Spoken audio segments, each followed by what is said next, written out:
Welcome to Squatch-D TV, where the truth is first before all else.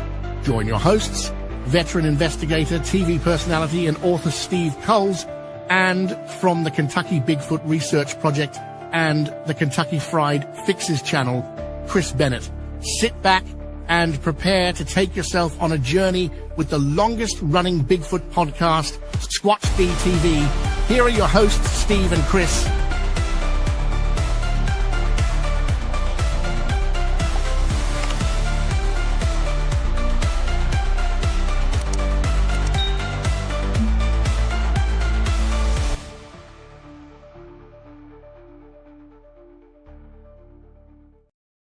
And good evening, cyberspace. Welcome to Squatch-D TV for today's date, June 29th, 2025. I'm your host, your guide, the Squatch Detective, Steve Kulls, along with my co-host right down there, Mr. Chris Bennett. Hey, long time no see, Chris. Steve, man, it's good to see you.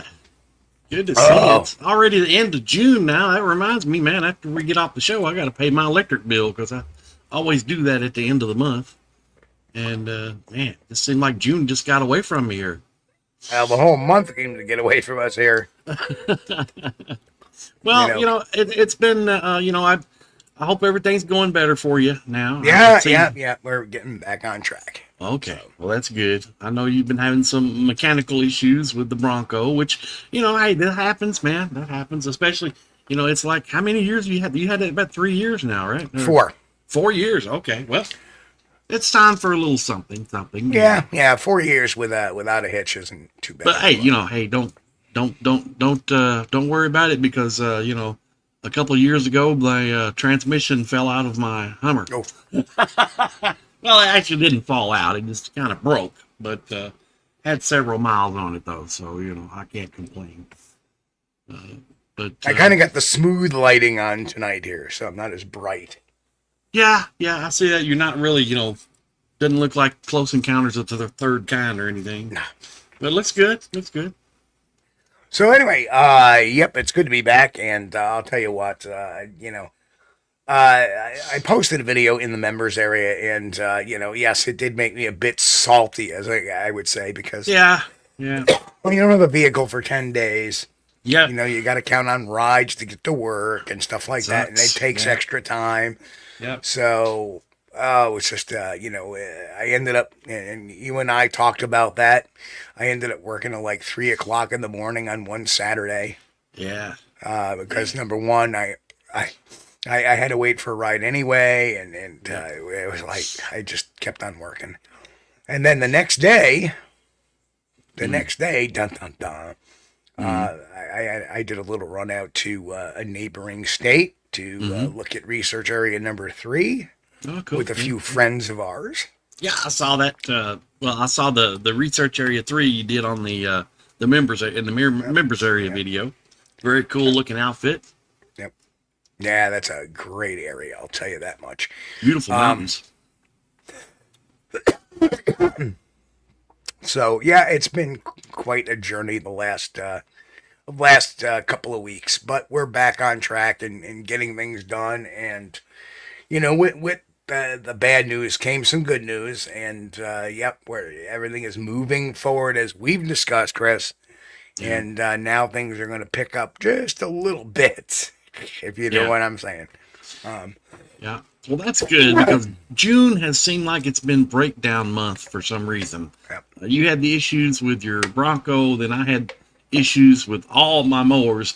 We've got 7 or 8 lawnmowers here because we mow, about 3 acres. It's a pretty good sized yard. And all of them have been broken down except one. And it has issues, but, luckily it's still not, knock on wood. Dude. I'm wearing my 4th of July squat shirt, by the way. That's cool. Because this Friday is 4th of July. Mm-hmm. And now I'm thinking about it, we will not be doing a show Friday night because of that. Everybody enjoy, because the 4th of July is a night holiday for fireworks and stuff. So we want people going out and enjoying their time and their barbecues and stuff like that. Yeah.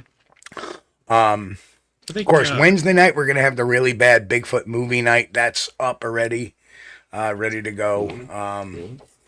And we're going to have little comment. But let's do our roll call first. Yeah, and then we'll get to some news and to some. Up here. Oh, the chat's hopping. Look at that. There's a lot of people over there. Hey, sure is. So let's go through the list. First in was Sharon. Sharon, good to see you. Sharon Grant Russia, good to see you. Grant, welcome. Relic Hominin was in the house as well. Roy Longley representing our lurkers. Hey, Roy. He says it's glad to be back. Patrick Collins in the house. Walter Kroll. Pete H. in the house. Jay Carey. You notice tonight everybody's got these strange numbers next to their names. Isn't that... Yeah, why is that? I wonder. I have no idea. It's probably something with YouTube. Yeah, I'm sure it is. Yeah. Karen Fisher in the house. Walter. We did say Grant. We did say Walter Kroll. Ristel is in the house as well. Ristel, good to see you. Beatron, good to see you, Beatron. Robert Denduven, hello. Ron Neldrum in the house as well. Good to see you, man. Mick, the mighty Mick is in the house. Hey, Mick's going to be listening on Bluetooth. Okay, yeah, he's got a honey-do list. Yes, but you know, on Halloween, that becomes the Bluetooth. Well, you can, I know, that was bad. Anyway, Tactical Bigfoot Research, Mike, good to see you. Come on, Mike. Long time no see, Mike. Pat Collins, hello, Pat, good to see you as well. Gary Johnson Sr., good to see you. Jen, there's our bouncer. Jen, good to see you. Who else? Jay Fritz. Jay Fritz is in. Hey, Jay. The Susie Monster as well, and Kathy Brosky. Zombrowski. Sorry, Kathy? With these extra numbers, it really compresses the names up really weird. Lori Gibbs, good to see you, Lori. Hello. Hey, Traveling with Jim, my good buddy Jim Landon. Good to see you, Jim. Sharon, we said Sharon. Sharon? All right, I think we got most everybody. Now I'm just scrolling for any extra names that we may have missed. Yeah, I think YouTube does that. Roker Gepta. Good to see you, Roker. Roker, welcome. And okay, I think we got everybody caught up. But it's things have been really weird lately. Anyhow, before we get to the topic tonight, I just want to let everybody know that, upcoming appearances, of course, August 7th through the 10th, I'll be at the Hocking Hills Bigfoot Festival at the Vinton County Fairgrounds in MacArthur, Ohio. And on August 22nd through the 24th, I'll be at Benner's Meadow Run in Nelson Road in Farmington, Pennsylvania. Whitehall Sasquatch Festival, September 27th. That's at Skeensboro Park. And, of course, the New York Bigfoot Conference, October 3rd and 4th at the Holiday Inn on Comrie Ave in Johnstown, New York. So we have all those going on over the next several months. Going to be some fun times, and I'm looking forward in the beginning of August to kick on the touring season, because I got 2 in August, 1 in September, 1 in October. So very cool. So at least 1 week in a month, I will be running around doing something, which is awesome. Good. The books are being put on order in another couple of weeks, and everything is going to go just dandy. Well, it's good to see the Pennsylvania Bigfoot camping adventure get back on its feet again. Second year in a row. Second year in a row, and this time, I'm going to be seeing Doc Meldrum at Pennsylvania, and I'm going to be seeing him as well at the New York Bigfoot Conference. Tonight's topic, we're going to be talking about the likelihood of the Giganopithecus being a relative or an ancestor of the Sasquatch. And we've heard in from a couple of folks out there and giving their opinion. And right from the field, here we go. Steve, you're the best! Thank you for doing some research on whether Gigantopithecus is my relative. And we have, the Squatch from down in Texas. Now look, I've been hearing rumors. People out there saying I might be related to some big old prehistoric monkey named Giganopithecus. First of all, rude. Second of all, maybe. So there we go. It's rude, but maybe. Maybe. Well, it's an interesting question, and you see some reports where they describe a creature that is very similar in similarly described as Gigantopithecus was, or would have been. And then you hear other reports, and they talk about some kind of long, skinny human type thing. We decided to club or a tranquilizer to get Chris up the big one. Oh well. If I had an RV, probably gonna have to use a club. Yeah, that's the thing. If I had an RV, and I had been looking for RVs, but guys, I am kind of frugal. I'm cheap, so I don't want to spend like really big bucks on something like that. But I've been looking you ain't kidding. When he walks, he squeaks. Yeah, I've been looking for a bargain RV for a few years now, and I just haven't found it yet. But that would be the thing. So I get an RV, and then if I get to my back starts having an issue, then I just pull off somewhere. I think I got you figured. I think I know how to figure out and get you a good RV, Chris. How what I'm gonna do is I'm gonna take my neighbor's tree house. Yeah. And I'm just gonna stuff it onto a pickup truck. Yeah. And that can be your RV. Oh man. But if I had an RV, I could do a little more traveling that way. I could pull off somewhere and lay flat on my back for a little while, a few hours if I have to. But until then, I'm kind of limited on the travel. But that's okay, and that was a big change for me too, because I used to do part-time truck driver. I would do that on the side, and I really enjoyed that. I really enjoyed it. I started that back in 2000. Because I was working public work over at SKF Bearing Factory in Glasgow, Kentucky, which they paid good money. For this area, that was one of the top paying jobs you could get. And that was great. But they would always seem like to lay you off like 3 months out of the year or 4 months out of the year. So unfortunately, during that time, I had to pay child support, of course. And my child support rate was not cheap. And, the judge told me, well, it doesn't matter if you're laid off or not. You will pay child support, or I will put you in. You will pay it, or I will put you in jail. And I said, yes, sir. So I started driving a truck when I got laid off, and that they make good money too. Don't let them get you. People think that truck drivers are like low paid, guys. Oh no, they're not. They make good money. But after, driving around the country and stuff and seeing everything, all these states, it's like really enjoyable job. It really was. But now I can't do that, and that sucks. Yeah, it's not the funnest having injuries. Trust me.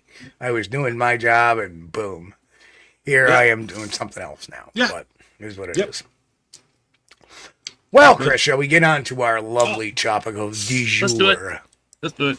So, stemming, there was a, back in 2019, amidst all the viral stuff going on, some scientists actually had extracted DNA from one of the molars from a Giganopithecus. And that laid out its genetic foundation. And as you can see, these are what they had found out, was that the results of the Giganopithecus exclude it from the human lineage. So it's not anywhere near, it's a pongit. It's not a hominin. Oh, so that means we're not crossover material there. Correct. That's good. Yep. Yeah. Melba Ketchum is just... it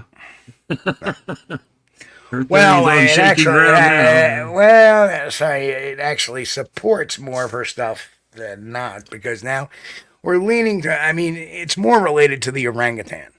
But her theory, that destroys her theory of it being a hybrid between a human and, because there's no way.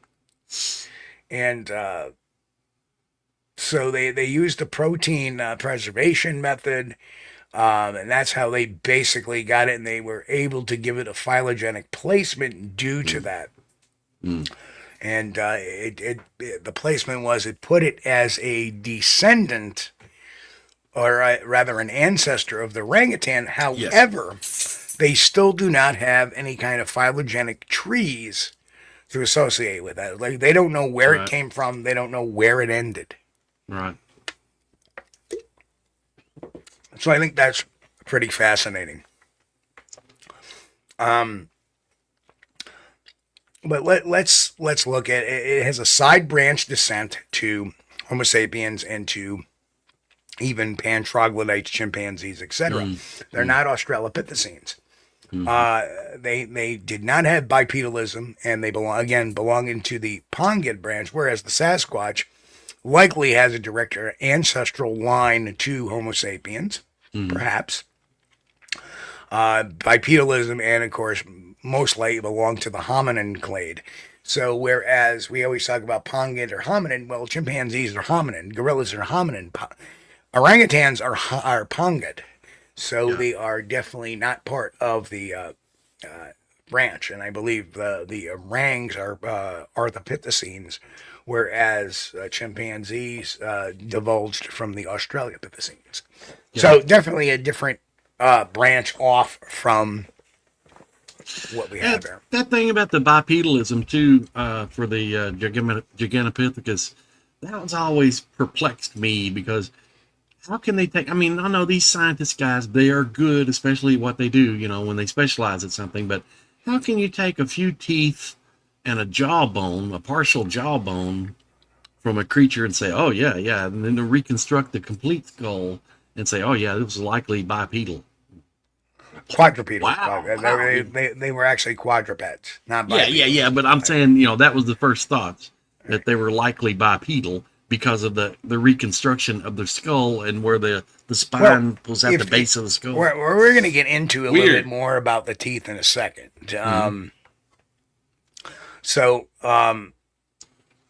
Here's another interesting thing, that Giganopithecus was extinct long before the migration over the Bering Strait Bridge. So they were off the map when there was a migration. Don't know if that means much. So there's no reason for, you know, if a Bigfoot was descended from that, you know, it would have to have been around, you know, quite a long time. And of course, lack of a relic population, and like the Paranthropus, the Giganopithecus just stopped, and there was nothing afterwards. So that too is a very interesting factor. And we look at the habitats. Now, a Giganopithecus was a dense subtropical forest where its natural habitat was, whereas the Sasquatch lays in cold temperature climates, and it would not likely be survivable for a creature such as a Giganopithecus. Why would it evolve into a cold weather animal? Number one, when it was extinct before any of the animals moved over to North America.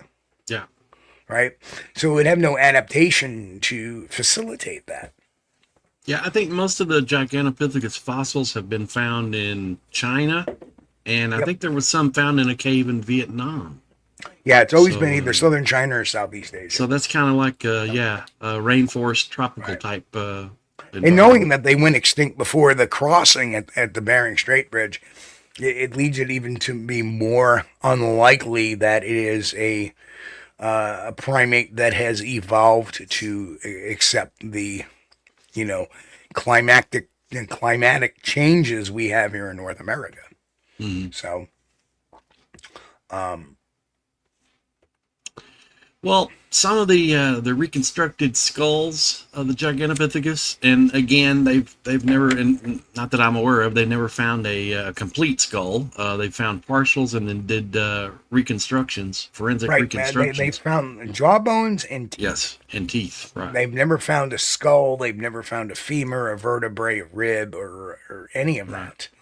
And one would think they would find the skull. Yeah. That being the thickest and hardest.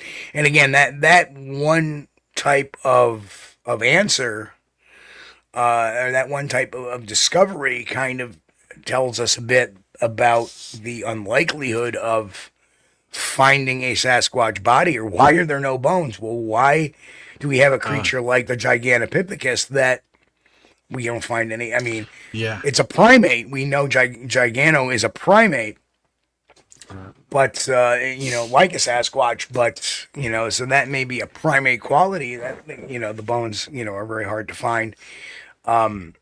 It's fascinating stuff. One of the theories is the reason we have gigantofossils are thanks to porcupines, because porcupines eat the bones for the calcium, the nutrition, and unfortunately they aren't able. The teeth were so hard, they would drag these things down into the caves, and they couldn't eat the teeth, but there were gnaw marks on them, where they had tried. But, or the jawbone, for that matter. They had very thick jaws. Yes. That's probably why the only thing they can find is jawbone pieces and teeth. And there's a very interesting reason why, and we're going to get to that. But we're going to get into that. So there's no transitional fossils between linked to Giganopithecus to any other primates. Right. And we haven't found any relic fossils of any large pongid apes in North America. Right. So there is no evolutionary continuity. And hang on a second. Give me a minute, Chris. Wife. Okay. You just muted there, bud. Yeah. Okay, your light cut out on you. Okay. Yeah. Well, I've said this before.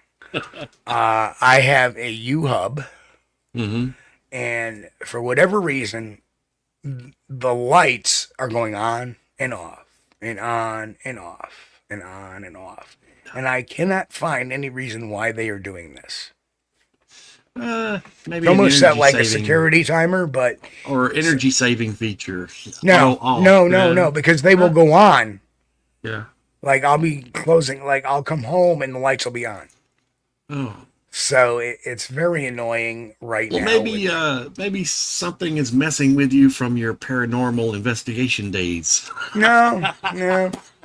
Something followed you home from one of those paranormal investigations and it's playing with your lights. It's very annoying. Amazon, one of the most annoying things I find technologically is the Amazon system. Because I have Alexas here, and it's like you can't change it on a computer. You got to go on your phone, and you get on the phone, and the app is like not very user friendly. Right. And you can't find any, okay, according to this, I have no home routine set. Okay. Yeah. And I go over, so that means it would have to be on my U-hub. My U-hub says, well, there's nothing set there. So I have no idea what the hell's going on, except I'm about ready to rip them out and go to a different brand. Sometimes the technology stuff is great. The boys bought me a Google Home for Christmas one year, and then they give me some of these smart light bulbs. And it was pretty cool. You could say, hey, Google, turn on the light in the living room or turn on the light in my office. And it would pop it on, whatever. That's pretty neat, okay? But then, I found out, they said, oh, yeah, Google's listening to you all the time. It's listening to you. Because we would be talking, and it still happens today, we would be talking about something about, hey, maybe we should go check out Pizza Hut tonight, get us some pizza or something other. And then all of a sudden we start seeing Pizza Hut ads all over everything, every page you open up. Or you talk about buying a new car. All of a sudden, boom, new car ads start popping up every time you open a web page. Talk about bad gas, and then all of a sudden you see Beano ads. But, I don't really, I don't like that. It's not really... Well, I don't have that issue. The only issue I have is these damn lights going off and on and on and off. And it's not that, like I'm concerned the government may hear something I say. Anybody around the world can hear anything I say 24 hours a day. It doesn't bother me whatsoever. Nope. But the thought of these ad companies, listening to my conversation and trying to profit from that, now that's something completely different. I don't like that. Well, they're not trying to profit from you, Chris. If you want Pizza Hut, they're trying to give you some ads and maybe give you some deals. Yeah, but when they start popping up ads for new car deals going on, okay, somebody's looking for a profit somewhere. Or save you some money, too. Well, that's true. I mean, it works.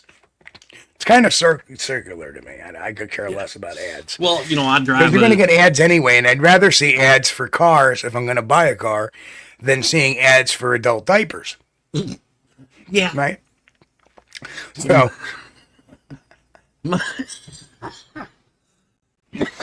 Right? The newest vehicle I've got right now is a 2009, and that's to me that's brand new. Okay, and the most loyal and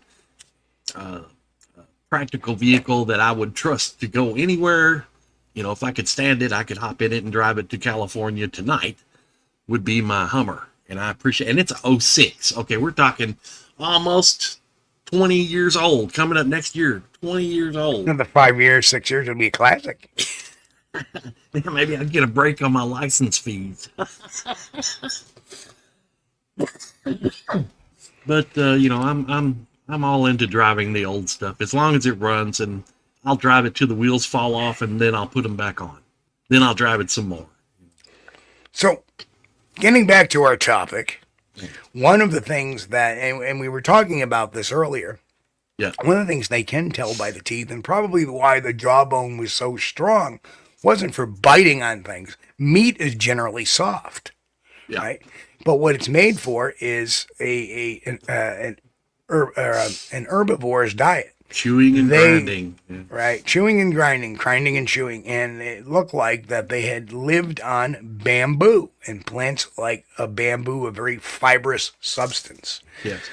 Much like the gorillas do. And that would seem to agree with Dr. Meldrum's idea or possibility. He put forward a theory that it's possible that Sasquatch may have a longer gut system than humans would have, and that would enable them to live on more vegetation and stuff because they could digest it, get more nutrients from the vegetation or the woody substances from a longer gut. The longer it stays in your system digesting, the more nutrients you can get out of it before it's expelled.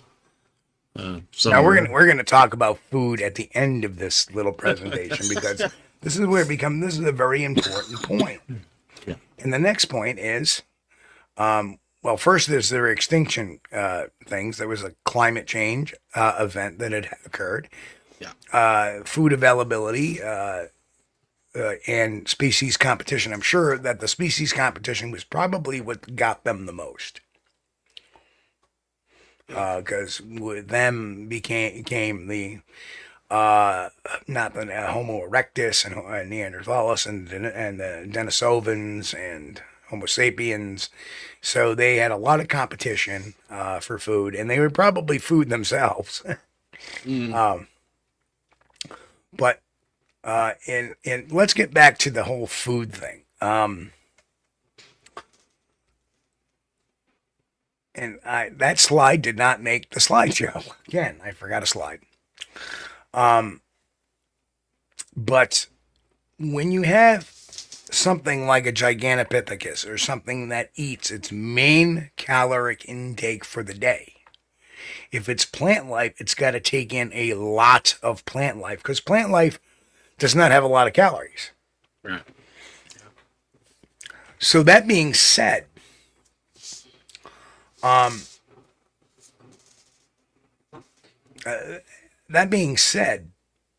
to in North America, there is no large scale foraging signs, right? And, only in rare cases, I'll give you an example. Frank's apple tree from the Vermont Trail Camp photo. He had noticed a whole swath of the apples gone off the tree. Yes. Right? Right? There's a good example where, Bigfoot might have its herbivoral traits, but it probably has an omnivorous side to it as well because we do not see that consistently across the board. Right. Right. And that's what we would expect to see in an opportunist type of eater like a Sasquatch would be. We're opportunistic eaters if we don't realize it ourselves. Yeah. We eat what we come across, we eat what we grow, we eat what we hunt. That's what a Sasquatch does. And that's not necessarily grow stuff, but it finds plant matter, eats it. But it doesn't stick to any one particular item. Otherwise, we would see that sign over and over again. And obviously, a Sasquatch would need to eat quite a large bunch of vegetation. And if they're in groups or they have family units, you would expect, if they were herbivores, you would expect to see that area wiped and picked clean, and actually have them be more nomadic rather than stationary. But what we've seen is them be stationary because they're opportunistic eaters. They'll eat meat. They will eat probably carrion. They probably will eat, plant matter. Well, yeah, I think they do that. I also think they eat, things like grubs and things like that. Right. Something that's easy to get a hold of, and they literally just stick their thumb in the ground and pop them up. And people talk quite so often about their relationship with coyotes, how people always hear a Bigfoot scream followed by coyotes, or coyotes followed by a Bigfoot scream, et cetera, et cetera. Right. I myself have heard that in LBL.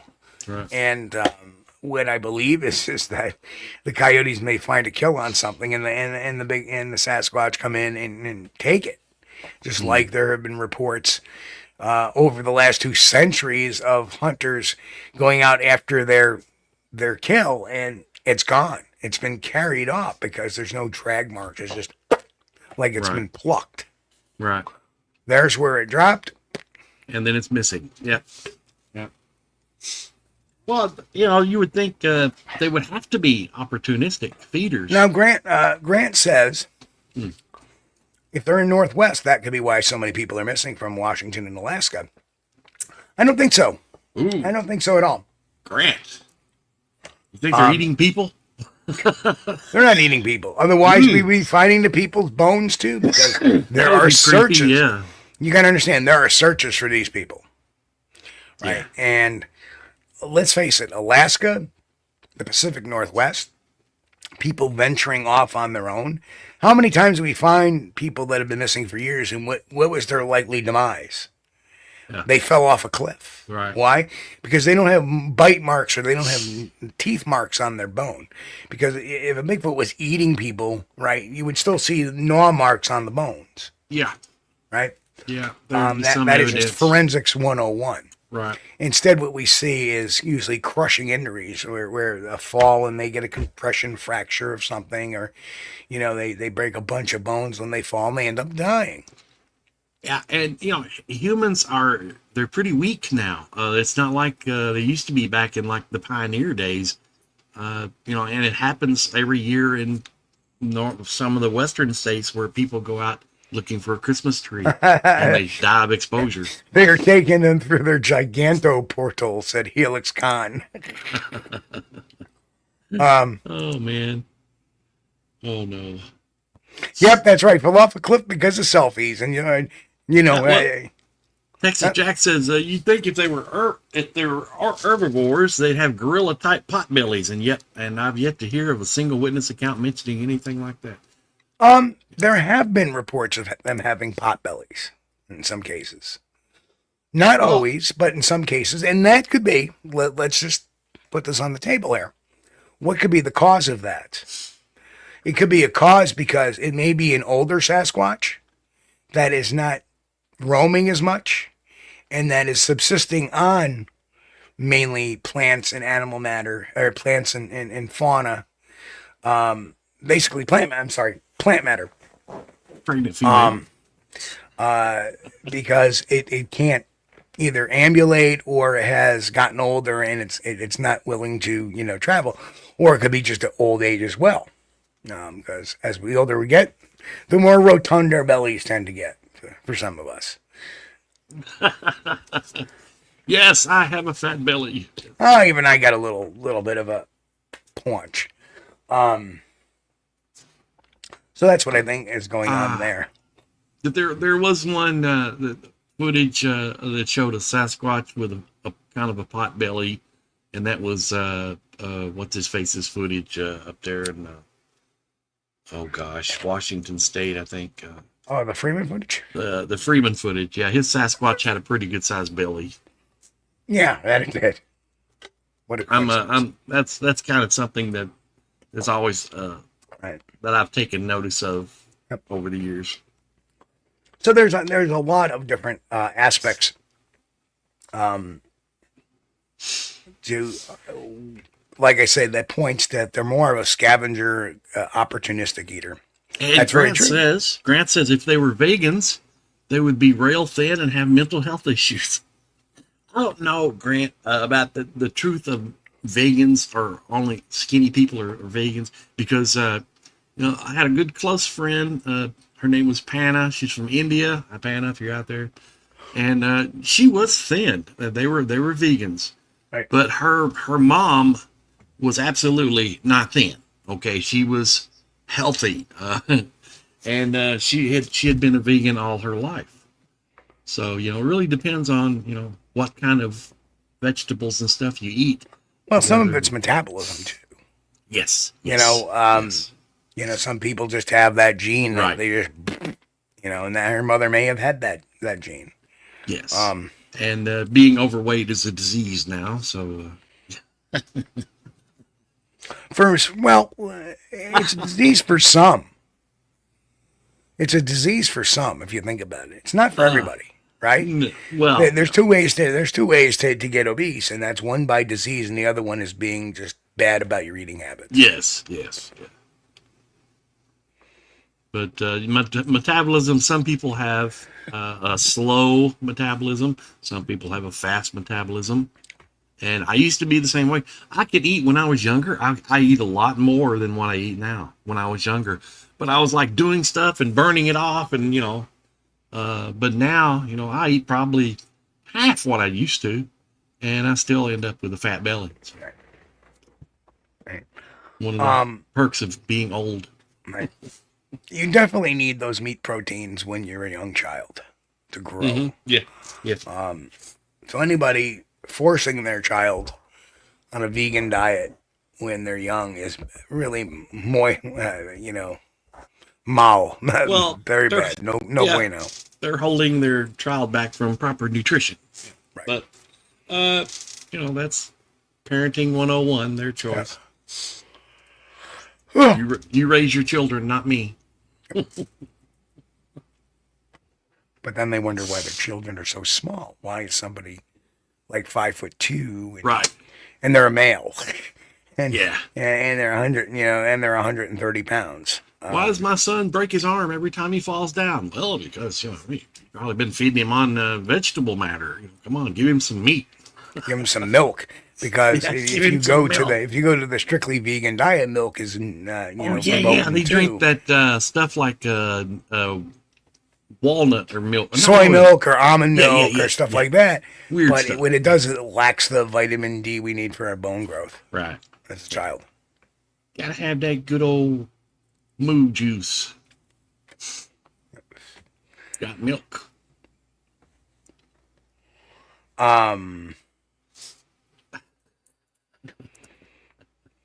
Grant said, I'm 5'4". I love steak and chicken. Yeah. You probably got the short gene. Sorry, Grant. I didn't get the extremely tall gene either. I'm 5'10". Well, see, that's Well, the I thing was that's 5'10". funny about diet too, because with the human digestive system, if we only eat meat, we go into a thing called ketosis. Ketosis, yep. Yes, and it really it doesn't allow our body to build fat or store fat as much as it would if we were not in that, eating vegetable matter and stuff, carbohydrate stuff. I went on the Atkins diet, Yeah. to assist with an ex-spouse Yes. 20 years ago, and I did it for a month just to make sure she got a good start, Yes. and I dropped like 12 pounds. Sure. Yeah. And my cholesterol was fine, and it was eggs and bacon for dinner, and and truth be known, that when I was doing all that weightlifting back 5 years ago before I broke some ribs, Yeah. I was eating predominantly, I was on a low carb type of deal. I would have one serving of carb a day, Yeah. right? And that would be at dinner time. It would either be in the form of bread on a sandwich or a Right. side of potato. Right. And that was my carb for the day. My snacks were meat snacks or vegetable snacks. Yeah. My, and boy, did I blow up. I mean, I was like, with all the protein I was taking and the lifting I was doing, like, holy jeez. Yeah. And even somebody that knew me, like, what the hell are you doing? Like, why? You're blown up. And I was, and you can do that again. I mean, I could do that again, but. Yeah. Well, with eating the meat diet, humans will lose weight. And that's not true with like animals, like dogs and coyotes and stuff, because, well, they're not humans and they don't have the same digestive system as we do. Why are Sasquatch usually described as lanky, right?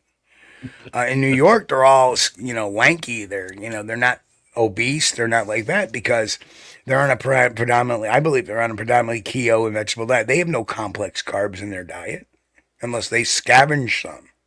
Yeah. Yeah. Caveman diet, all meat. Yeah. That was one of the earliest things that, well, it's a proposed theory that we after we discovered fire, that we could take early humans would take bones they had scavenged from animal kills, and then roast those bones and then eat the marrow in the bones. Well, Grant, I forget the law. What the hell is the law? Bergman's rule. Bergman's rule on the skunk ape. You think about it, that a creature with less mass will absorb less heat. So in usually a tropical or a warmer climate, you'll see creatures that are a little bit smaller when it comes to primates. Think about the heat of Mexico, right? Right. And they're traditionally not large people. Yeah. They're short. Now, there's obese because they've gotten into the carb culture with tortillas and et cetera, et cetera. That all boils down to the environment. We hear the reports of the Pacific Northwest Sasquatch being big, powerful, barrel chests, robust, very right, robust. Bodybuilder type builds, and that's because, well, why not? They're up high in the mountains. There's less oxygen. The air thins out the higher you go in the mountains, so that's going to increase the mass of the lungs, so they can draw enough oxygen from that thin air. Climbing up and down those mountains, man, that makes muscles. And good cardiovascular. Sure, yeah. And so when you get down to Florida, South Georgia, stuff where it's not very mountainous, there's not a lot of physical activity to do. I guess even walking around. The one we had spied upon via the night vision and thermal in South Alabama was not very large, not very tall. Yeah. And, I think that, there's been separate reports in Kentucky, too. There's been reports of sightings of big, bulky football player type creatures. And there has been sighting reports of long, lanky, maybe tall, but thin, like a basketball player. Yep. And again, that could be just something, availability of food. Yeah. Or diet, or, a leaner diet. Right. You have some areas that are more abundant with food than others. Right.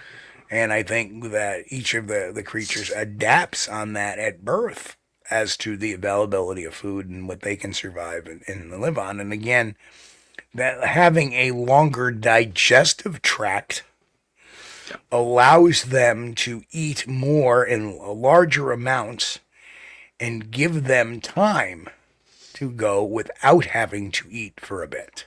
Right. Right. So, yeah, as humans, we've gotten used to 3 meals a day, right? Not everybody does that, but breakfast, lunch, and dinner. Okay. But maybe they're used to one meal every 3 days.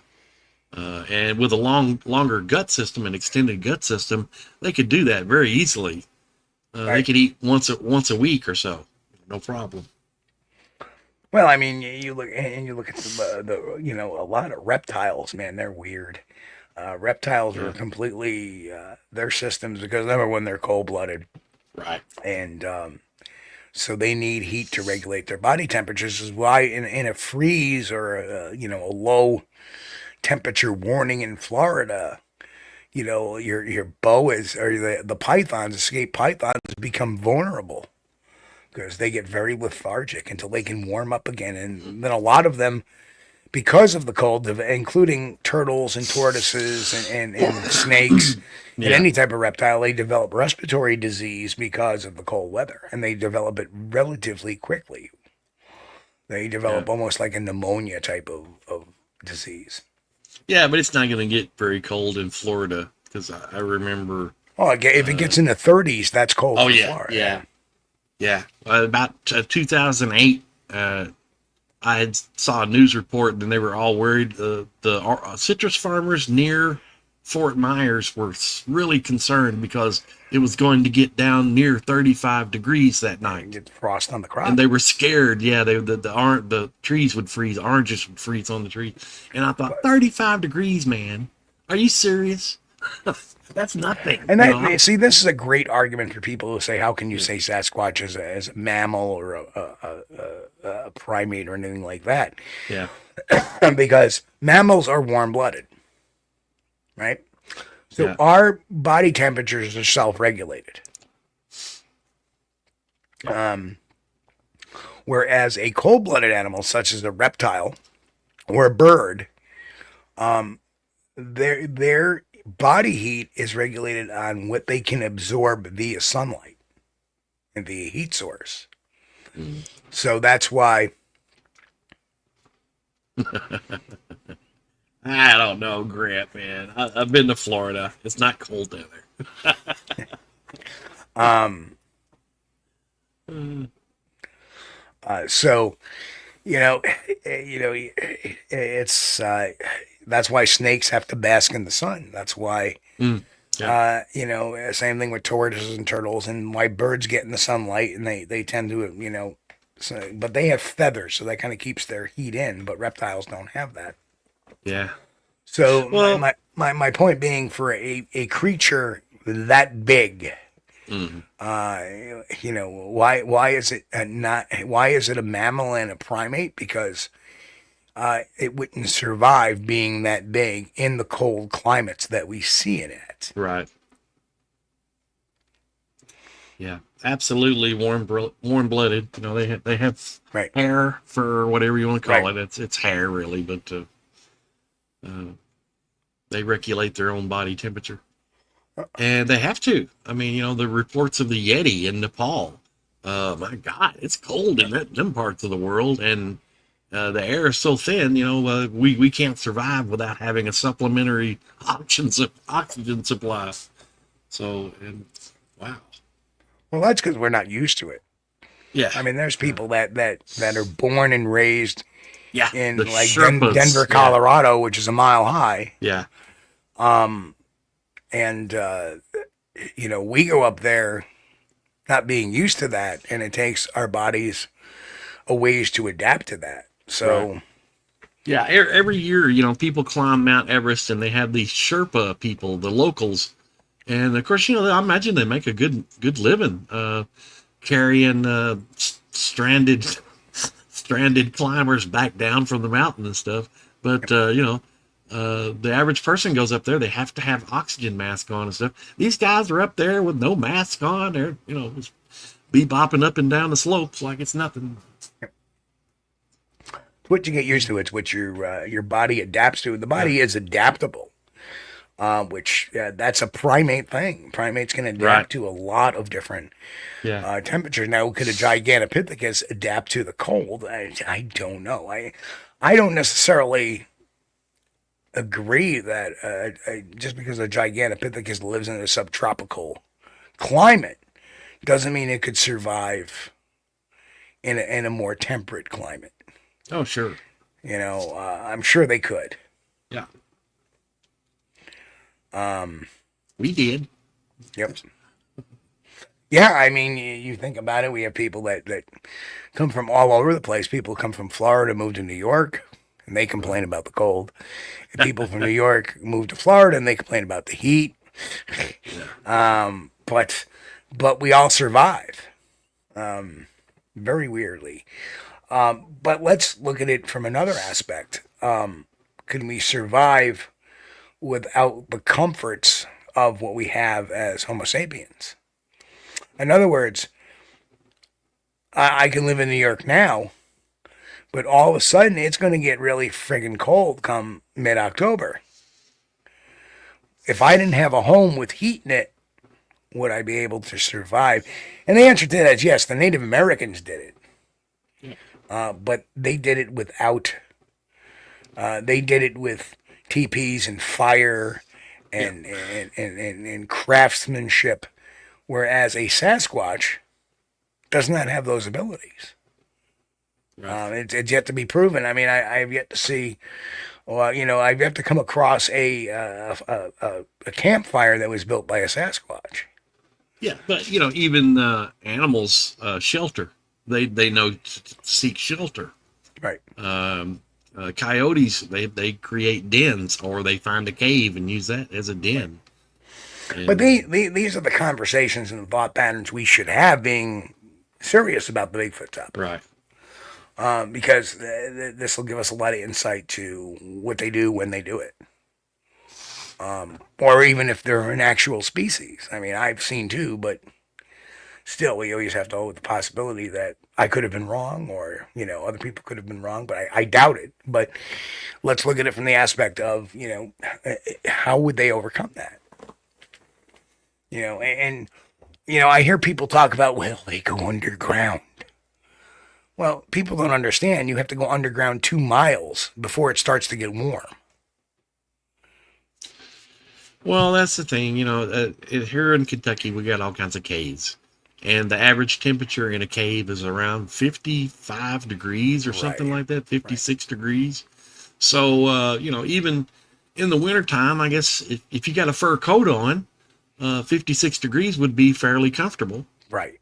But I'm talking about, people don't understand that, the cave may not always maintain a 50-degree temperature, especially depending on the opening of that cave. Yeah. You got to be right. You got to be away from the airflow and stuff like that. Yeah. Right. So, people talk about these subterranean caverns. Well, I'll give you a great example. There is a cave system in Pennsylvania, not too far from where the Pennsylvania Bigfoot Camping Adventure is. I had the opportunity to go to that place many years even before the Bigfoot Camping Adventure. Right. I was actually there in 1996. Mm-hmm. And they say once you get in and you go down the elevator and you're in the it's got a static temperature about 55 degrees. Right. But they have a special edition. They give you a helmet with a light on it. It's not a marked part of the cave system. Yeah. But there's a trail that goes down even further into the cave system. Yeah. And they said that when you get down into that part of the cave system, the temperature goes up to 75 to 80 degrees. That would be from the natural heating of the earth. Yeah, that would be pretty So the deep, heat of the core of the earth is starting to raise up into that. Right. Because once you get like a mile or two down into a cave system, it begins to get warm.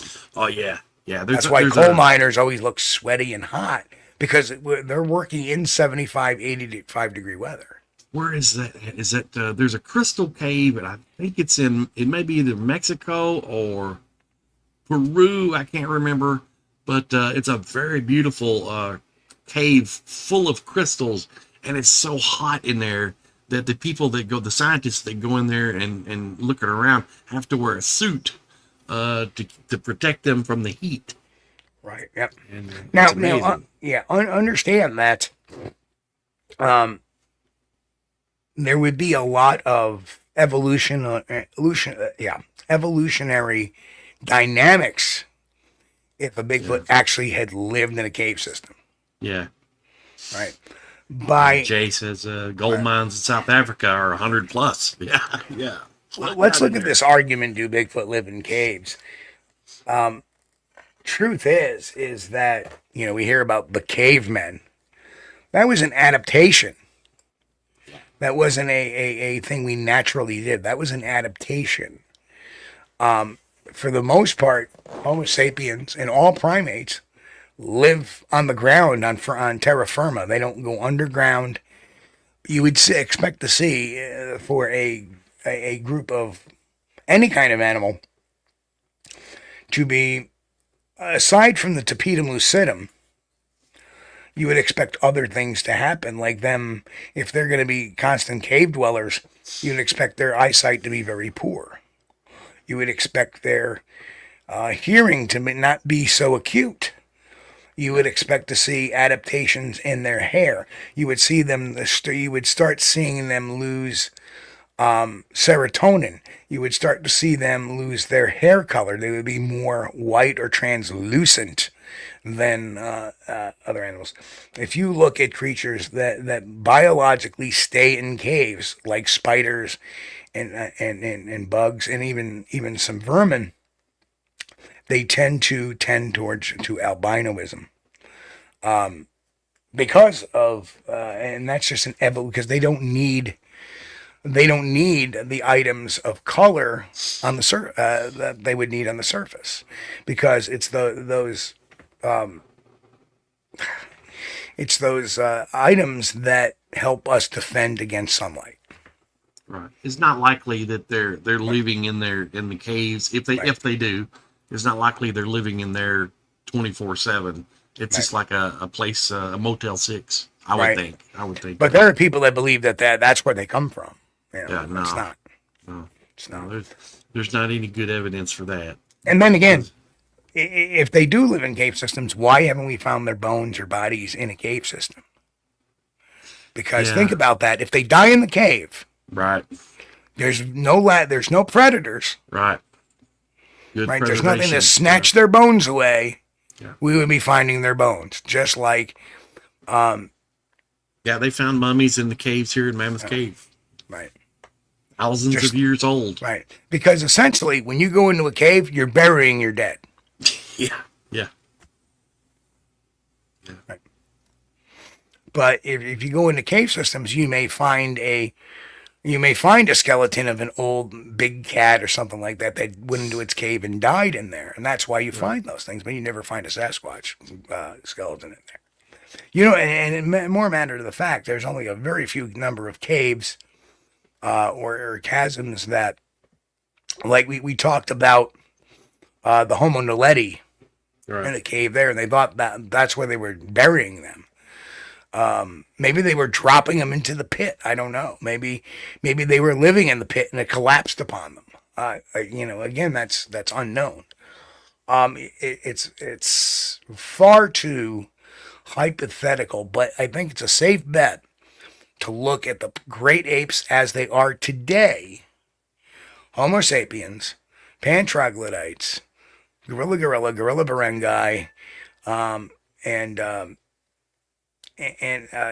look at us and look at them and say, hey, Pan paniscus, the bonobo, and look at them and say, hey, they're all ground dwellers. They don't live in caves. Right. Baboons don't live in caves. Even the lower primates do not live in caves. Right. Why would we think that a Sasquatch would live in caves? It may take shelter in one temporarily, but it will not live there. And I think there's a lot of reasons why. Number one reason is there's predators and other animals in that cave system. Bats. And don't forget, bats carry rabies and they carry disease via their guano, because bats in large numbers crap a lot in their and their guano carries bubonic plague and disease and bacteria, and it's not a comfortable area for anyone to eat. Dogs wouldn't even eat there, right? So the fact is that caves are not a very habitable system for primates. At one point in time, bat guano was a mineable. Well, actually, it was a good that was worth working for because they would leach the ammonium nitrate from the bat guano and use that for the production of gunpowder. I was going to say the bat cave must have stunk. Oh, boy. Yeah, but, yeah, it's not, I don't think that was Alfred's number one complaint. Cleaning up all the bat shit all over the bat cave. Anyway. Well, it wasn't as pricey as gold, but, back in the 1800s, when they mined this stuff, guano was a good source of income. Bat poopy. So anyway, we're going to take our top of the hour break, get our drinks refreshed, our bladders relieved, and maybe we'll get off this crappy topic of bat guano. Anyway, see you in a few minutes, guys.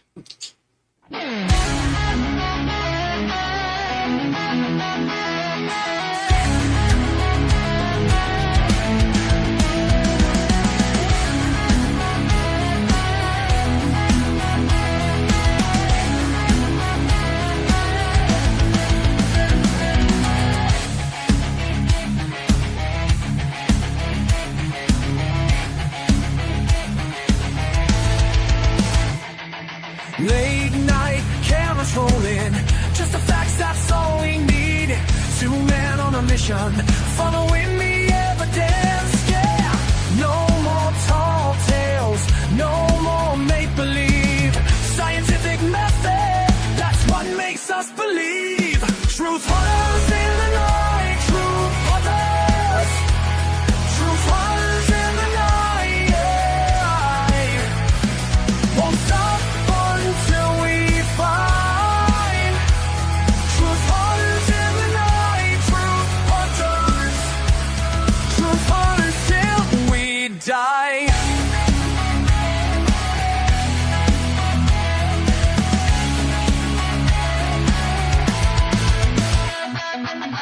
Equipment calibrated, every footprint analyzed. No room for speculation, just the data, just the signs. No more fairy tales, no more wasted time. Real investigation, that's our paradigm.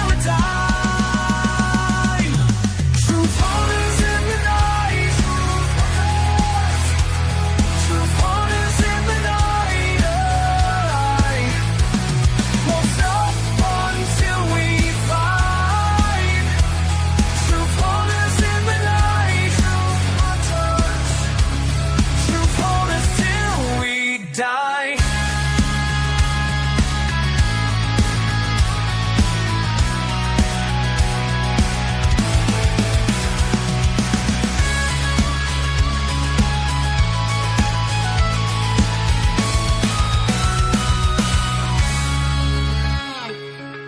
We're not here for fiction, not here for fantasy.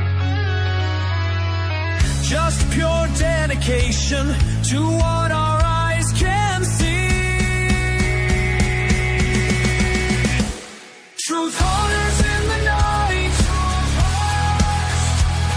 truth hunters in the night, yeah. Won't stop until we find truth hunters in the night, truth hunters till we die. Truth hunters in the night, truth hunters. Is Bigfoot real? Or just one of the greatest mysteries of our time? Step into the world of Steve Kulls, the Squatch Detective. With over 400 pages of science-backed theory, Bigfoot, a scientific examination, is the definitive exploration of the Sasquatch phenomenon. Dig deeper with the Squatch Detective's Guide to Bigfoot Investigations, a must-read for serious researchers. Gain critical insight with the psychology of Bigfoot, the guide to understanding Bigfoot witnesses and their claims. And then what would Sasquatch do? Volume 2, uncover what Bigfoot may have in common with its ancient primate ancestors. Explore the evidence, Challenge the claims. All books available now on Amazon.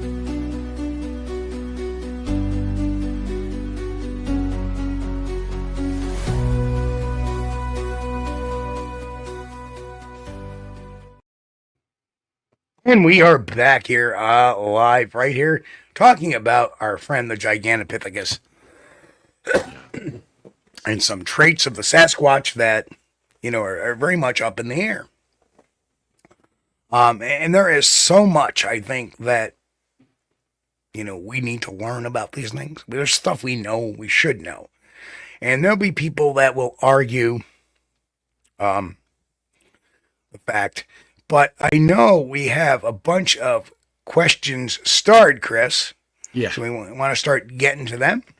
Some of these were, started. Some of them popped up during the break. I just want to read some of the ones I'm going to click off here. Was Grant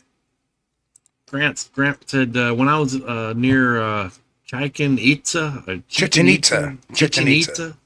Mexico, there were a ton of cenotes, natural sinkholes, or a pit typically found in limestone bedrock that exposed groundwater.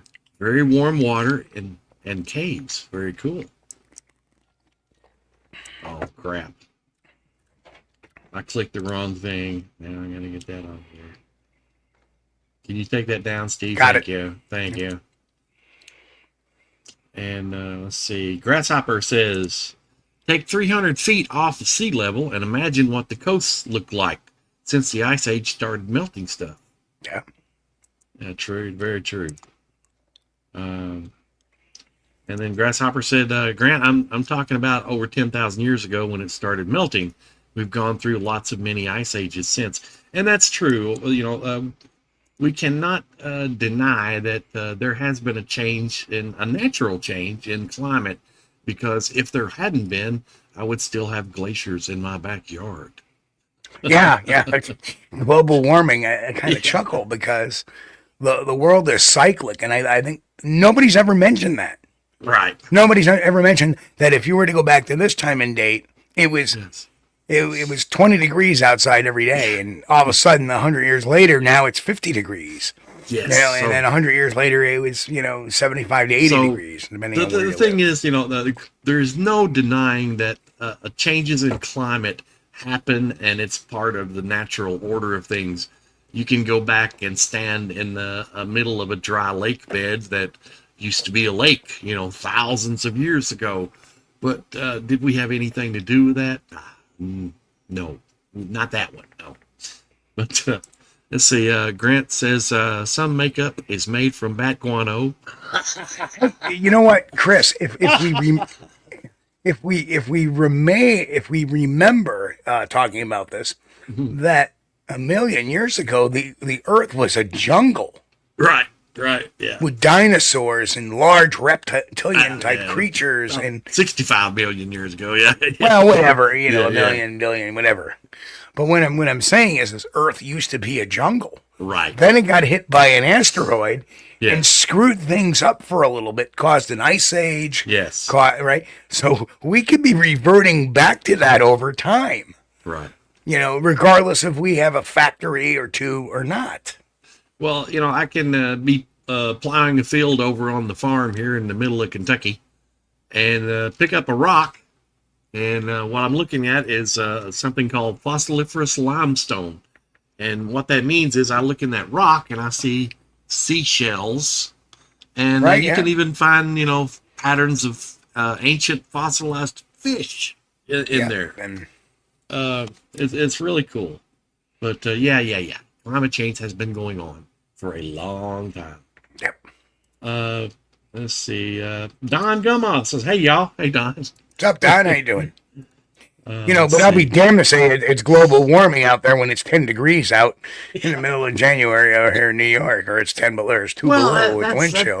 That's kind of why I joke a little bit when we do a show in January and it's 9 degrees outside. I say, well, where's the global warming? Bring it on. We need more. I mean, why are my electric bills not going down if it's global warming?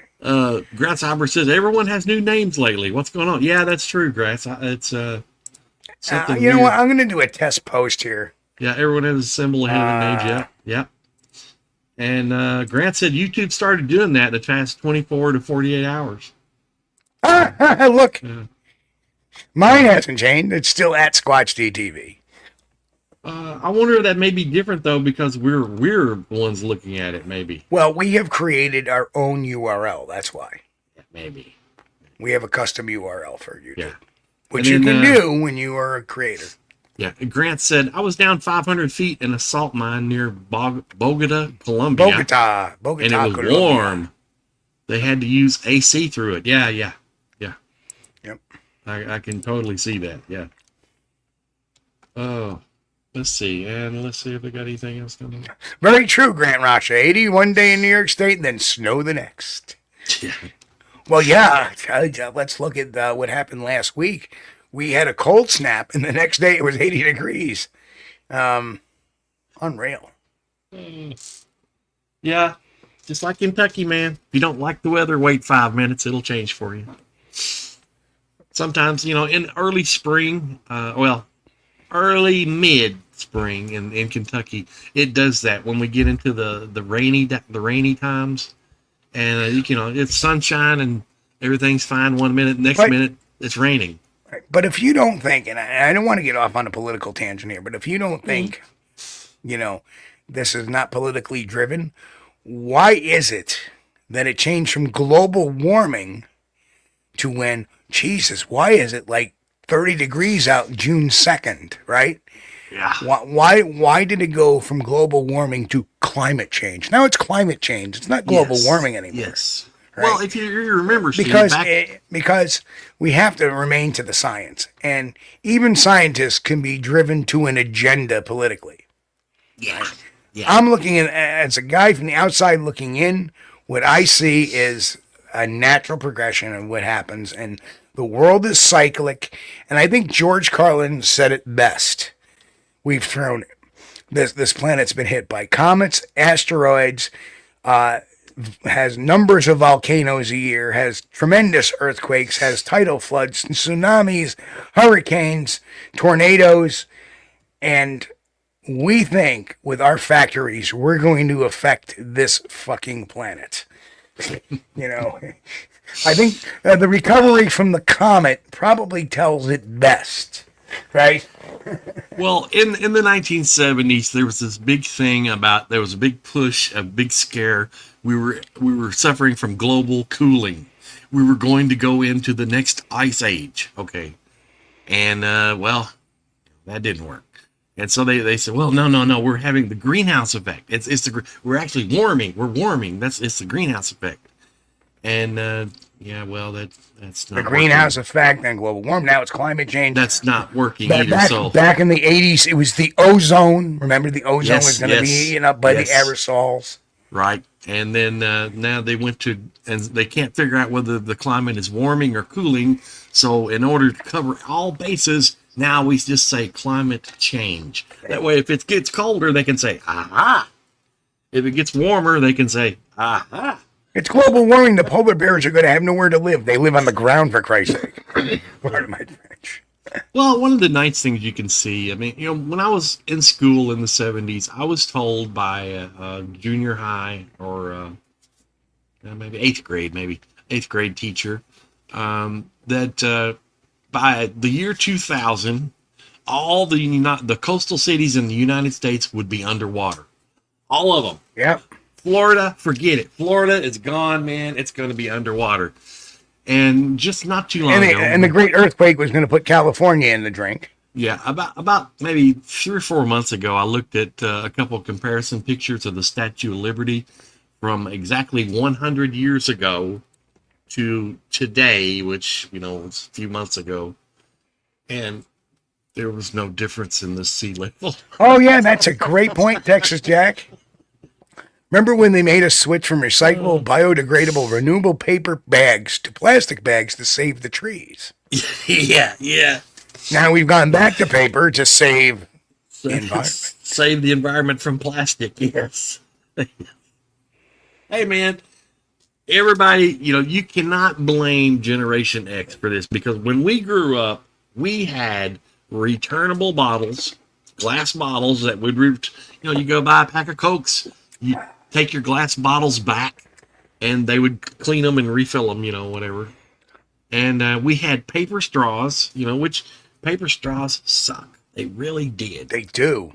And They've gone back to plastic straws. I know now, it is. Nothing wrong with plastic straws, Okay, so maybe a few. Hey, we were the generation that we had lead chips everywhere, right? Lead paint chips, and Pringles even had a flavor, lead chips. It didn't matter. We ate the crayons. We tasted the Elmer's glue. We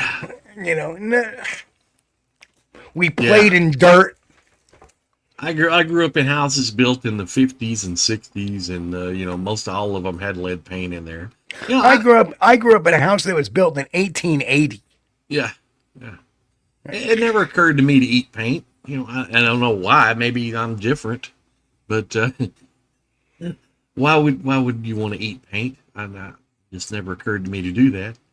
So I don't care if it's got lead in it. Oh yeah, that's right. Thank you, Mick, for making me remember. They were saying cow flatulence causes global warming. Yes, and then they were thinking about, well, maybe we should tamper down the beef industry. Wait, you're going to take away my favorite meat?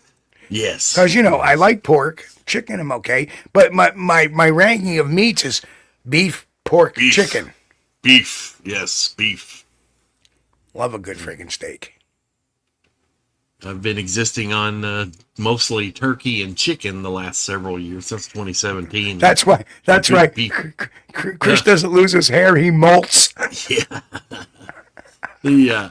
The beef is certainly missed. It's much better than the other stuff. I mean, don't get me wrong. If you have a turkey burger, it's kind of okay, but Chris, take over for a second. I'll be right back. Go ahead, babe. Not near as good as a good ground chuck burger, on the grill. Man, it's good stuff. Those turkey burgers. And, we buy the 1 pound. I buy some beef, too, because I'm not the only one that's kind of like, I'm the only one that's diet restricted in the house. So I eat a lot more turkey. And, but the wife and the boy, they eat a lot of beef. And man, I'll tell you what, it is really hard. I always end up eating a hamburger rather than a turkey burger, because you take a turkey burger patty, mat it up, pat it out, and put it on the grill. It's all right, but man, it's not as good as a hamburger.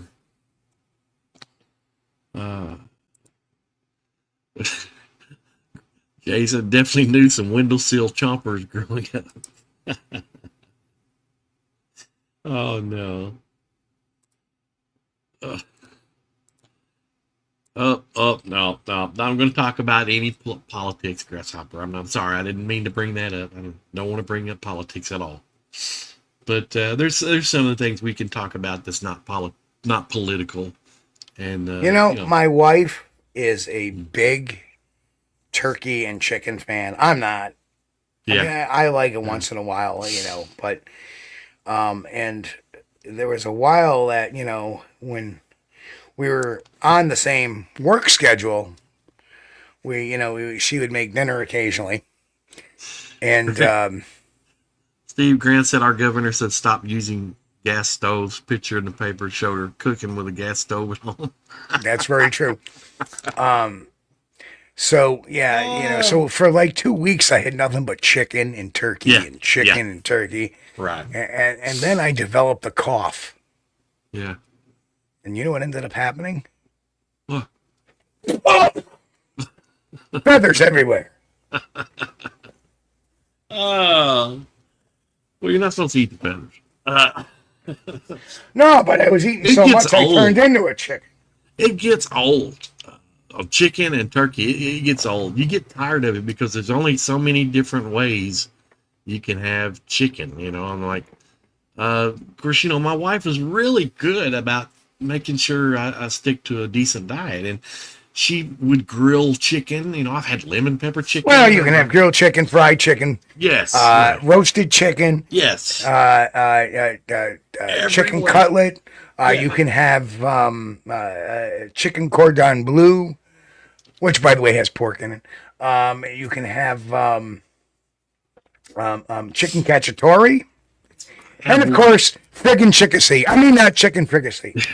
I've had lots of Thai dishes made with chicken, and they're really good. You know, I love the Peanut chicken, lemon it's chicken. delicious. There's some of their Chinese dishes. What was it? Cashew chicken. I really like that. That's good. But you know what? It doesn't compare to the diversity you can have with beef. Right. You can have a grilled steak, a grilled steak, a grilled steak, a grilled steak, and a grilled steak. Well, And I can eat that every night. well, yeah, you can have a grilled steak. You can have chicken fried steak. You can have a hamburger. You can have all kinds of stuff with beef. It's like That's right. It looks like they want you for the White House, Chris. Okay, well, that's not going to happen. But Well, they're going to say they're going to have to either tranquilize you or get you with the club and get you to the White House. I'm sorry, man. I couldn't make it that far over there. Oh, Chris, I think we're going to kick at 10:30 tonight okay, all right. because it's still been a tiring week for Steve. Yeah, I can I imagine. mean, I just got it back Friday morning, and then I had to run it through the wash and all kinds of fun stuff like that, and get it cleaned out and get it ready. I mean, I was in the process of getting it ready for the season, and which means the clean out and everything. And then it broke down. So I had to do all that like in 2 days, 3 days, because it's... Man, I know. It's rough. I know. I was without a vehicle for a couple of weeks there when they were working on the transmission in mine. I realize and I know how much of a pain in the butt it is. It is. When you're stuck. But luckily, I live kind of, I live outside. You know where I live. I live kind of outside of town, but within a mile of town. So Funny you should say that. Grant says, admit it, the movie was so bad you couldn't have a show for a week and a half. Well, hang on a second. I do have a comment, but I have to load the comment. And I did get a video in from a friend of mine who... just give me a second, Chris. I did get a video in from a friend of mine that sent me a video. Had watched the movie, and he did leave a video review for us, and I will give you the video review in a second once it processes. And here's the video review. Prepare yourselves. This is a really bad Bigfoot movie. Yeah. I love that. I love the Bigfoot guy. That's pretty good. Can you play those other clips, Steve, if you don't mind, please? Certainly, yes. So tonight's ad was this one. Steve, you're the best! Thank you for doing some research on whether Gigantopithecus is my relative. Now look, I've been hearing rumors. People out there saying I might be related to some big old prehistoric monkey named Giganopithecus. First of all, rude. Second of all, maybe. Maybe. And of course the ad. Want to find out if Gigantopithecus is my distant relative? Watch Squatch-D TV tonight. The mystery will be unraveled. Now that's a good one. I really like that last one. I like that better. You need to do that as a promo and start releasing that one with a different promo every week. I love that. But I've been watching. Everybody else has too. I'm sure Jen says she enjoyed the Bigfoot vlog. Yeah, I love. They are those. funny, especially the one where he's got the cow next to him, and he said, "Tonight we're going to be grilling steak." Yeah. That's they're pretty good. They're entertaining, and they Yes. take it to a nice, harmless type of level. Right. I love having the Bigfoot spokes. I love it for a Bigfoot show to have that kind of thing. Now, I'm experimenting with a lot of different systems.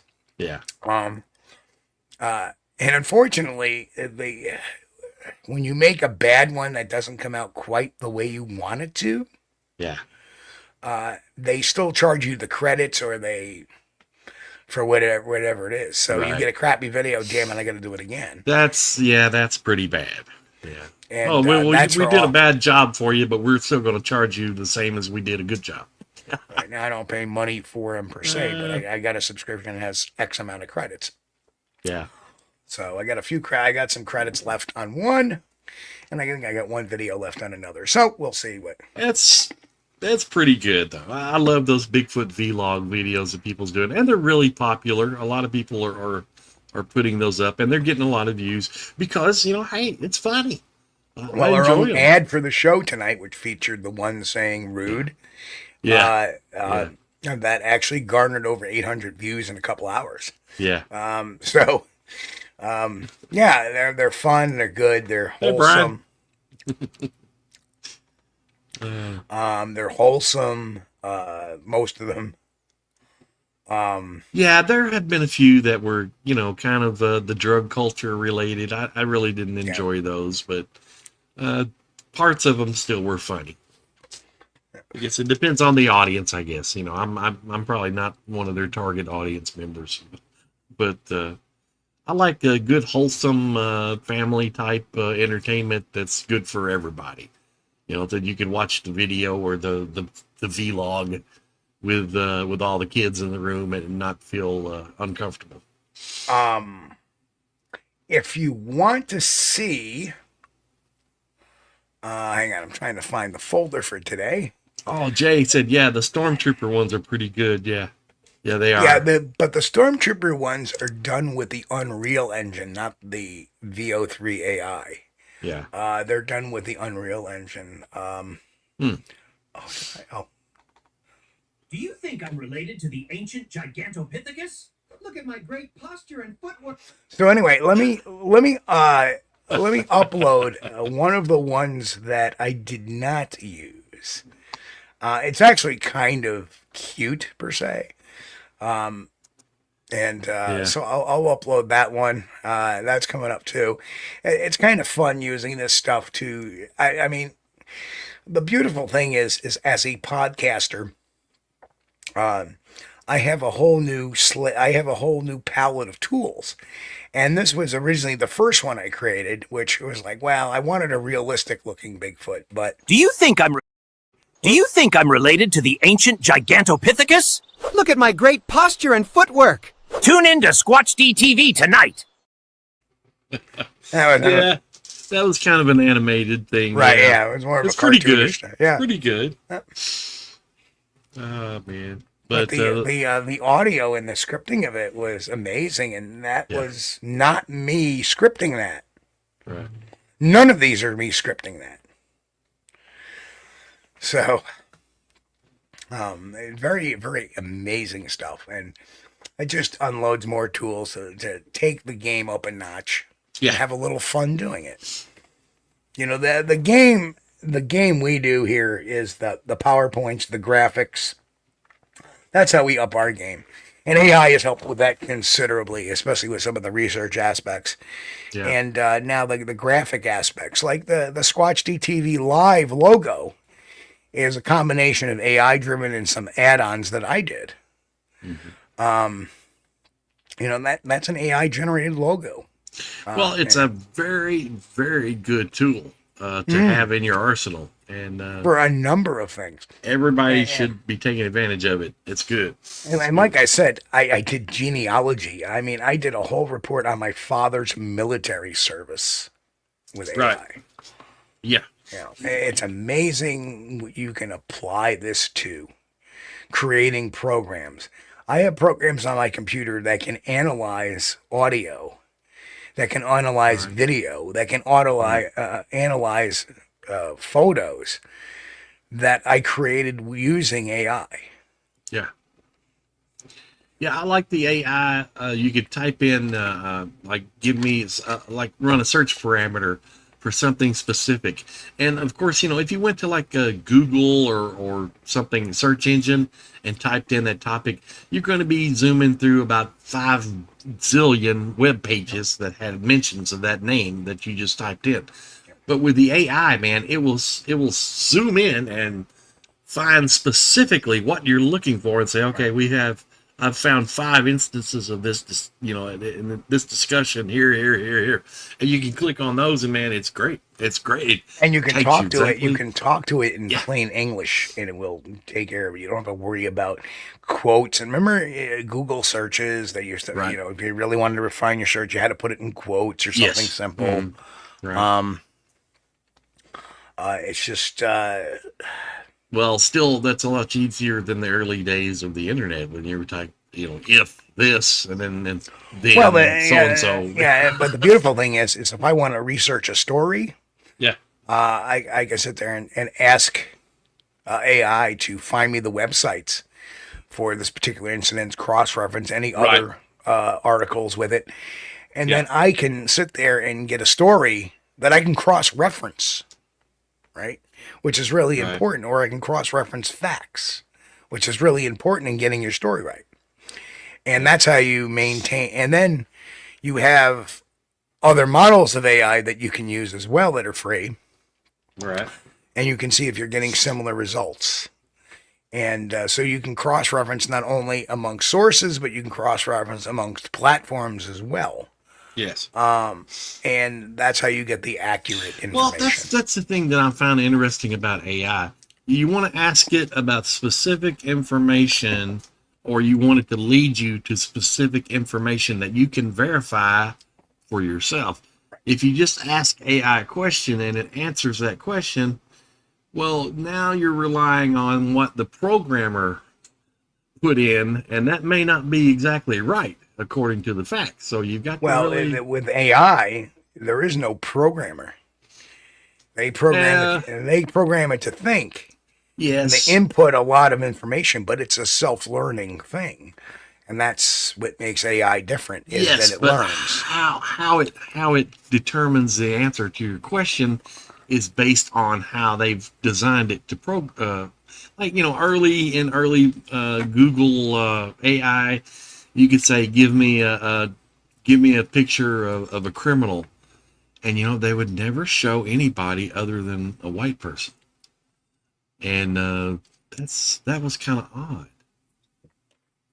Or show... Google did have some definite influence. Political influence to it. Yes. What I expect to see in the next 10 years is them to combine quantum computing with AI. Yes. Imagine how unreal that would be.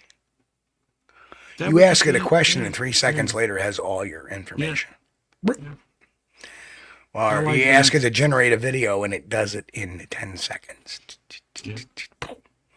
And more accurately. And that's the one thing too, is if you look at the models of AI, in 1 year, they have gotten so much better. Yeah. Grant says Chris still uses AOL search and gets results sent to his Netscape email. Netscape, oh my God. Which he then posts on MySpace after consulting people in AOL chat rooms. That's right. Hey, dude, I had mine set up to where I would walk out of the room, and when I would come back in the room, it would say, "You've got mail." Yep. And then after he's done, he relaxes himself to a night of music filled by Napster. I remember those days, my friend. I remember those days. I was around when the internet was DOS. DOS. You had to type in a search, and then you would go to different pages, and then you would open that page on your monochrome monitor, and you could read articles, and that was it. There was no pictures, just articles, just text. Batmom says she loved MySpace. Who is that friend, Mark? Was it Mark? Everybody's friend you got one friend to start off with. It was the guy who ran the place, Mark. I remember that, but I've never been Tom. on. No, it was Tom. That's right. And Tom had a picture. He was like, he was kind of like had his back to you, but he was like. I have never been one for the social media sites, and so I wasn't a member of MySpace. But I do remember the ICQ, AOL. LimeWire. Oh yeah, the chats, the ICQ chat, and ICQ is kind of annoying because I know these noises. Yes, the LimeWire, which I think that was illegal. Well, depending on what you use it for. If you downloaded a song, though, I had read that it took you maybe 3 days to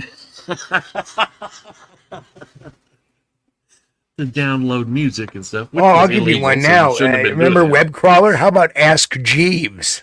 Mm-hmm. Remember Ask Jeeves? Mm-hmm. Mm-hmm. Yeah. Brian Wolf was like, shh. That's how he gets half his music from the friggin' hours. Well, the days of that stuff is gone, because if you want to hear music, just go to YouTube or somewhere, and then it's on there. I mean, you can't really. I guess you could take it with you in your car now, just because you got your smartphone. Everybody's got a smartphone. Oh no, Chris. Not only that, but I have programs on the computer that you can download YouTube videos and Facebook videos and Instagram videos. Yeah. And then I have another program that will just convert that MP4 into an MP3. Yeah. So, you can have whole albums for nothing thanks to these programs. Oh, no, Mick. Mick says, Chris, I got you beat. I used to dial up to a VAX mainframes as well as ARPANET with my 1400 baud credible. No, my friend. I had a 256K. Yes. I had a 256K modem that I used with dial-up internet. And back in the day, man, that was, oh my gosh, I cannot believe how I got by with that now. But 256K was it. Because, you know why? Because our needs have gotten bigger. Yeah. If you think about it, when we were all doing this with all these chat, we didn't have podcasts.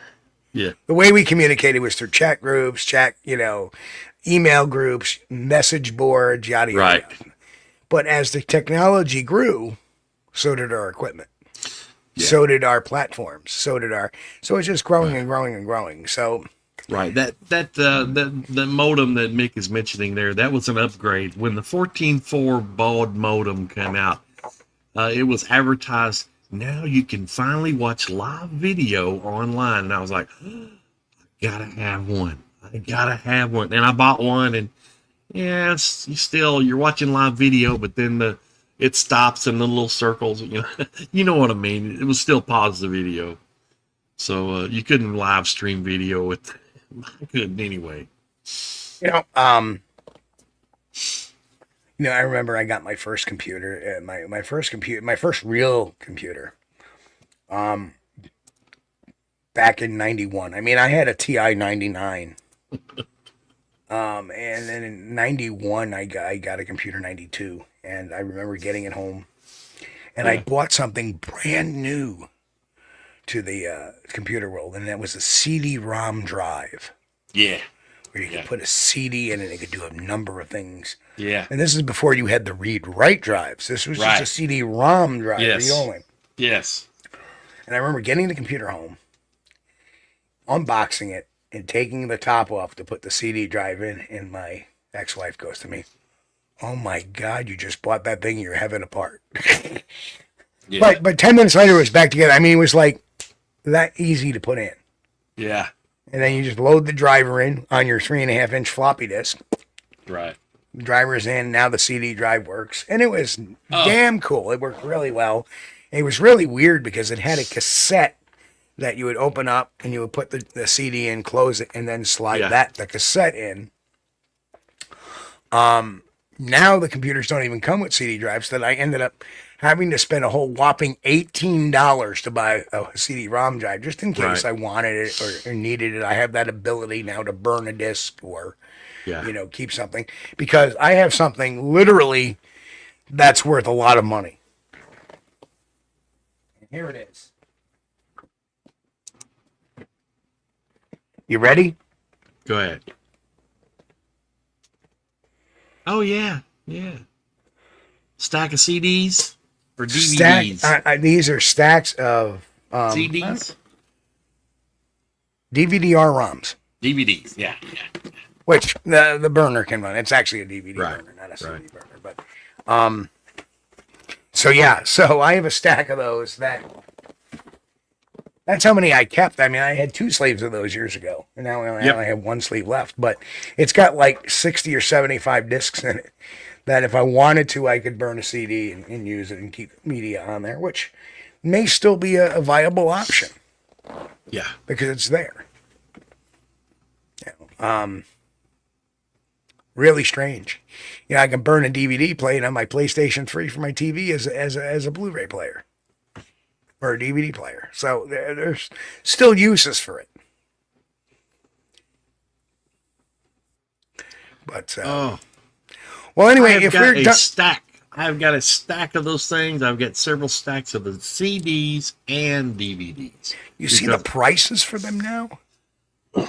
Haven't bought any in years. Yeah, me neither. Literally. But do you know the price of? I mean, I must have bought that maybe 15 years ago. But do you know the prices of those now? Like a stack of that, like a stack like that would run $20, $25. Now that same stack can run about $75. Yeah.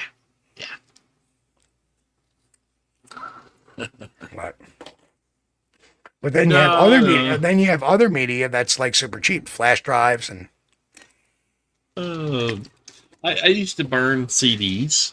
You could use them. Yep. At that time, I didn't have a lot of hard drive storage space because hard drives were not cheap like they are today. Yeah. Now you can. I mean, I got. Just so you know, I mean, on the Monster now. Yeah. I have I took the 2 terabyte drive. I mean, it has a 1 terabyte internal. Right. And I took the 2 terabyte off my old computer. Right. And got that hooked up into my computer. Wiped that drive clean after I picked everything out I needed. Yeah. Wipe that drive clean. Now I have a 2 gigabyte storage there, and I have a 2 terabyte, or not 2 gigabyte, a 2 terabyte, and I have a 2 terabyte storage drive as well. So I have 5 terabytes worth of storage for my computer and files and everything like that. Yes. My first computer I had was an 8088, 5 1/4 inch floppy drive, had 256K memory. And I think I had, 10 megabyte hard disk drive. But it was SCSI drive, I think. ASCII, an ASCII 2 drive. Let's see. Yeah, it was a fast ASCII. drive. Yeah, it was a fast 2. drive for the time. For the time, it was a fast drive. Had a great big, huge drive card that plugged into the computer box, and then a bunch of big wide ribbon cables that went to the hard drive. But it was only 10 megabytes of storage. But people don't understand. There's people that like my last computer was an all-in-one. Yeah, and that was a disaster to upgrade. So I went back old school and I got myself a tower. Yeah, and that's the way to go. It's for a working computer, a desktop working computer, a tower is the way to go. I have a laptop for when I go on the road. I have a Chromebook for if I just want to surf the web. So I have enough to fiddle fart around. And the laptop goes on, and I have a field laptop as well. I have a Panasonic Toughbook. Yes, I've seen that one. Which is the same type of units they carry in police cars. You can drop that thing off the Empire State Building and it will still boot up. I did accidentally drop it, like on the Kentucky expedition. Didn't do a thing to it. Didn't do a friggin' thing to it. And the fact is that's my field computer. I take that when I'm in the field. And because it's dust resistant, it's water resistant, and it's drop resistant. It's military spec. And I got that as a steal. Really, I got that for under $500. Right. And it came with enough upgrades. It came with Windows 10. It came with a decent sized SSD drive. It came with Bluetooth. Yes. It came with built-in Wi-Fi. Yes. Stuff that the older model did not have, but it was upgraded into it. And then I have expansion slots that I can buy parts for it. If I wanted a CD drive for that, I can buy it. If I wanted a card reader for that, I could buy it. And you would just plug it in and snap the hatch shut, and it's locked in there. I think Mick started out on a calculator. Yeah, but Chris and I started on an abacus. Move the beans across the little wires. Oh. All right, Chris, let's get the hell out of here. Yeah, may as well. But yeah, it's a good show tonight. I enjoyed the Giganopithecus topic. It's always a good, interesting topic, and it leads to a lot of thought. You know, some of those descriptions match, some don't. You know, big, bulky, ape-like thingy. Yeah, my guess is the Giganopithecus is not our ancestor. Yeah, we're looking for. no, I don't think so either. Especially since now we know it's related to the orangutan. Right. Although, you know, a lot of Sasquatch are described as reddish brown. Wouldn't it be? Sure. Wouldn't it be a pisser? Pardon my French. Wouldn't it be a pisser if the Sasquatch was related to the orangutan? It would be cool. Yeah. But You know, thanks you who guys in the knows? chat for hanging out with us tonight. We appreciate you.